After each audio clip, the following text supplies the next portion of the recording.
ಉದ್ಯಾನ ನಗರ ಬೆಂಗಳೂರು. ಸಂಸ್ಕೃತಿ ನಗರ ಮೈಸೂರು. ಮಲ್ಲಿಗೆ ನಗರಿ ಮೈಸೂರು. ಬೆಣ್ಣೆ ನಗರಿ ದಾವಣಗೆರೆ. ಕುಂದಾನಗರಿ ಬೆಳಗಾವಿ. ಬಂದರ್ ನಗರಿ ಮಂಗಳೂರು. ಕೃಷ್ಣ ನಗರಿ ಉಡುಪಿ. ವಿದ್ಯಾನಗರಿ ಧಾರವಾಡ. ಮಂಜಿನ ನಗರಿ ಕೊಡಗು. ದುರ್ಗದ ನಗರಿ ಚಿತ್ರದುರ್ಗ. ಮುದ್ರಣ ನಗರಿ ಗದಗ. ಕದಲ ನಗರಿ ಉತ್ತರ ಕನ್ನಡ.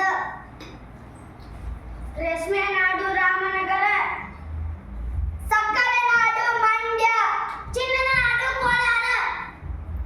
ಬಿಸಿಲಿನ ನಾಡು ಬಳ್ಳಾರಿ. Very good.